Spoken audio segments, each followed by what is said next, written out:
এক গরিব কাঠুরিয়া প্রতিদিন সকালে তিনি গভীর জঙ্গলে যেতেন, প্রয়োজনীয় কাঠ কেটে বাজারে বিক্রি করে কোনো মতে স্ত্রী সন্তানদের মুখে খাবার তুলে দিতেন।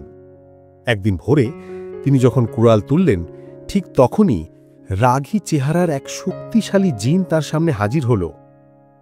জিন করুণ স্বরে বলল, তুমি আমাদের এলাকায় অনুপ্রবেশ করছো, এখনই গাছ কাটা বন্ধ করে এখান থেকে চলে যাও, না হলে আমার ক্রোধের মুখে পড়বে।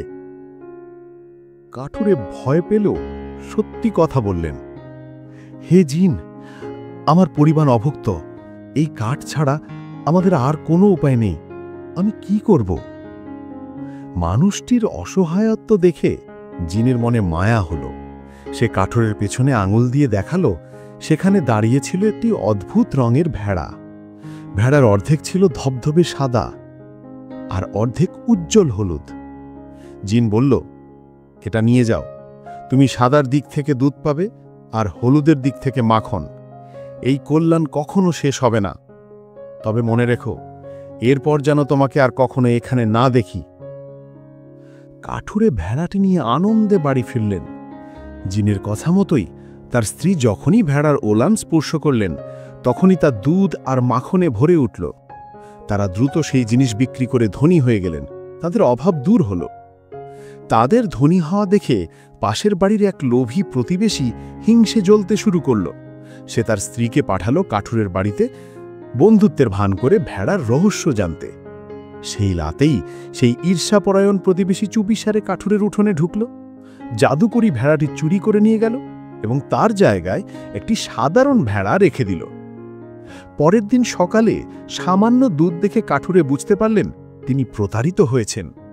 তিনি বিচারকের কাছে গেলেন, কিন্তু প্রতিবেশী কাঠুরেকে পাগল প্রমাণ করে বলল, দুধ আর মাখন দেওয়া ভেড়ার কথা কেউ কি কখনো শুনেছে? বিচারক তাকে ধমক দিয়ে ফিরিয়ে দিলেন, ঠিক যেমন সৎ কাঠুরের গল্পের মতো। কেবল সততা দিয়েই অসৎ মানুষের সাথে পেরে ওঠা যায় না। কাঠুরে তার জমানো টাকা খরচ করতে থাকলেন, দ্রুতই তার সুখ শান্তি ফুরিয়ে গেল। হতাশ হয়ে কাঠুরে আবার জঙ্গলে ফিরলেন। জিন এবারও কাঠুরেকে দেখে রেগে গেল, কিন্তু তার দুঃখ দেখে ক্ষমাও করল। জিন তাকে একটি ছোট মাপার পাত্র দিল, বলল, এটা তোমার শেষ সুযোগ। তুমি এই পাত্রে যে কোনো নুড়ি পাথর রাখলে তার সঙ্গে সঙ্গে খাঁটি রূপায় পরিণত হবে, এটা যেন কোনোভাবেই না হারায়।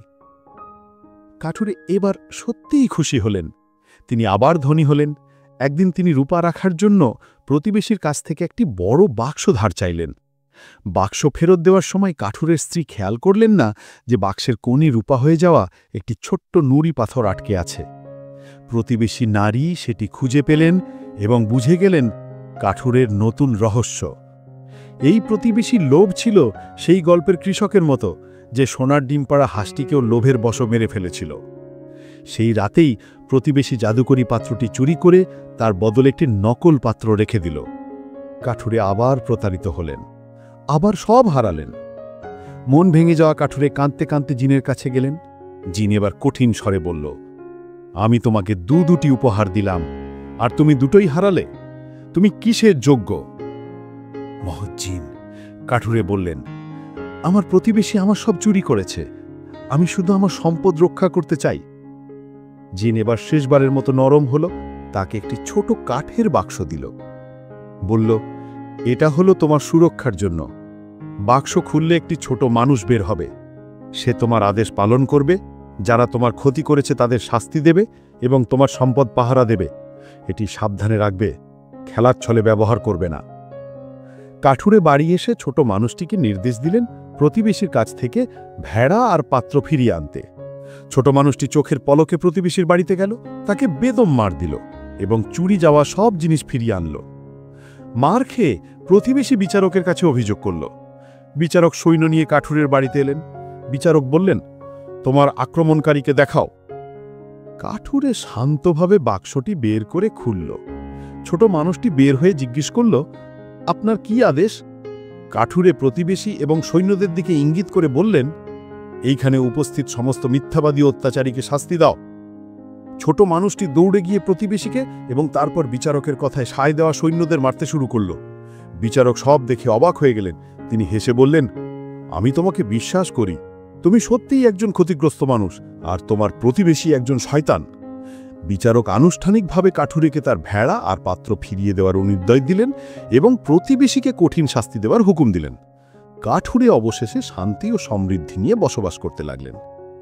এইভাবেই একজন সৎ কাঠুরে তার অধ্যাবসায় এবং বুদ্ধিমত্তার জোরে অন্যায়ের বিরুদ্ধে জয়ী হলেন। আশা করি এই অনুপ্রেরণামূলক গল্পটি আপনাদের ভালো লেগেছে। যদি এমন শিক্ষামূলক গল্প আরও দেখতে চান, তাহলে অবশ্যই লাইক করুন এবং আমাদের চ্যানেল টেলস বাই মোরাল স্টোরিতে সাবস্ক্রাইব করে আমাদের পাশে থাকুন। ধন্যবাদ।